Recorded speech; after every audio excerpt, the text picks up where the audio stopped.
NCC entry में बहुत बड़ा बदलाव ज्वाइन इंडियन आर्मी की नोटिफिकेशन में कर दिया गया। पहले बहुत ही सिंपल सा मामला था, अगर आपके पास एनसीसी सी सर्टिफिकेट है, बी प्लस ग्रेडिंग है, तो आपको एसएसबी की कॉल आएगी ही आएगी। अब इस प्रोसेस को खत्म कर दिया है और उसके अंदर आपकी एनसीसी में परफॉर्मेंस और आपकी ग्रेजुएशन में क्या परफॉर्मेंस रही है एक स्कोर बनाया जाएगा और फिर ही आपकी एसएसबी आएगी।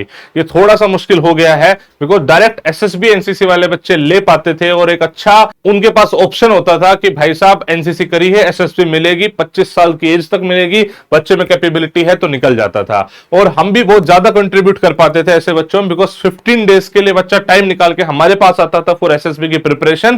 तो भाई उसको 15 दिन तक ऑलरेडी एक एनसीसी का बंदा है, उसके अंदर डिसिप्लिन है, तो सब डाला ही हुआ उन्होंने, हमें एसएसबी के हिसाब से ट्रेन करना होता था। 15 डेज के रेजिडेंशियल प्रोग्राम में हम ट्रेन कर पाते थे और अल्टीमेटली बच्चे सक्सेसफुल भी होते थे। हमने एनसीसी में ऑल इंडिया रैंक 2 तक भी दिया है, तो एक बहुत ही अच्छी अचीवमेंट होती थी। खैर वो पार्ट अभी साइड में है, पहले एक बार समझते हैं इस पर चेंजेस क्या कर दिए गए हैं। चेंजेस नोटिफिकेशन जो लेटेस्ट रिलीज करी गई है उसमें दिखाए गए हैं। वो चेंज है सिलेक्शन प्रोसीजर में। सिलेक्शन प्रोसीजर के लिए जो शॉर्ट लिस्टिंग करी जाएगी एसएसबी के लिए, उसके लिए एक बोनस मार्क्स का कॉन्सेप्ट लाया गया है। What is this bonus marks? ये मार्क्स टोटल 100 मार्क्स का सिस्टम होगा जिसको 2 पार्ट में डिवाइड करा जाएगा। 50 for your performance in NCC, 50 for your performance in graduation. समझते हैं, आप अगर एनसीसी में सी सर्टिफिकेट में ए ग्रेड लाए हो तो आपको 50 मार्क्स मिलेंगे और अगर बी ग्रेड लाए तो आपको 25 मार्क्स मिलेंगे। और इस वाले कॉलम में सिर्फ आपको मैक्सिमम 50 मार्क्स ही मिल सकते हैं, नहीं 2 ही ऑप्शन है, 50 या 25।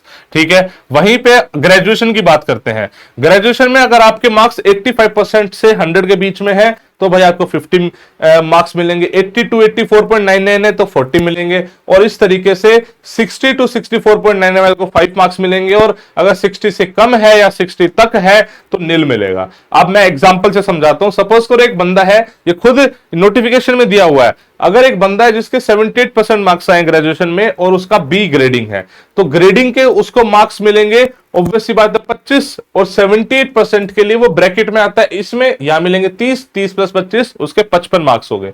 दूसरा कैंडिडेट है जिसके 72% मार्क्स है बट ए ग्रेडिंग है, तो ए ग्रेडिंग के उसको 50 मिल गए, 72 के उसको ब्रैकेट में 20 मार्क्स मिल गए, तो यहां पे उसके टोटल मार्क्स हो गए 70। क्लियर हो गया। और अब 100 में से इसके बेसिस पे एक मेरिट लिस्ट प्रिपेयर करी जाएगी और फिर एसएसबी के लिए कॉल अप आएगा। एक चीज और स्पेसिफिकली उन्होंने बोली है, भाई जो फाइनल ईयर स्टूडेंट है, फाइनल ईयर स्टूडेंट की भाई फुल मार्क्स तो आए नहीं होते हैं, तो मोस्टली 5th सेमेस्टर तक के मार्क्स को काउंट कर लिया जाता है। जो 5th सेमेस्टर तक के मार्क्स है बच्चे, उसमें खासतौर से बात ध्यान रखने को बोला इन्होंने कि अगर आप सपोज करो आज आप 72% मार्क्स होल्डर हो तो आपका ब्रैकेट आता है 70 से 75% के बीच में। अगर आपके फाइनल मार्क्स इस ब्रैकेट से चेंज हो गए, डाउन साइड नहीं जाना चाहिए, अप साइड चले जाए, दैट इज ओके। अगर भाई साहब इस ब्रैकेट से आप नीचे चले गए दैट मींस फिर यहां पे आपका सिलेक्शन गलत हुआ था, मेरिट लिस्ट गलत प्रिपेयर हो गई थी बिकॉज आप तो कम डिजर्विंग थे। बात को आप समझ रहे हो, तो आपका कैंडिडेचर कैंसिल हो जाएगा। आप उस ब्रैकेट में या उससे ऊपर रह सकते हो, आपके 72% मार्क्स आए तो किसी भी हालत में आप 70 से नीचे नहीं जा सकते, वरना रिकमेंड होने के बाद, मेडिकल क्लियर होने के बाद ज्वाइनिंग के टाइम पे आपका कैंडिडेचर कैंसिल कर दिया जाएगा। ये क्लियरली इन्होंने लिखा हुआ है। और जितनी सीट है उसके बेसिस पे खुद डीजी रिक्रूटमेंट अपने हिसाब से कॉल अप लेटर बुलाएंगे। अब ऐसा नहीं है कि इतने बुलाने ही बुलाने हैं, आप समझ रहे हैं इस बात को। तो ये इस बार मेजर चेंज कर दिया गया है। मैं जानना चाहूंगा ये चेंज आपको कैसा लगा, कमेंट सेक्शन में आप बताइएगा। इसके अलावा कोई डाउट, कोई परेशानी हो तो भी आप कमेंट सेक्शन में बताइएगा। I will try to help you out in the best possible manner बच्चे। जय हिंद, जय भारत।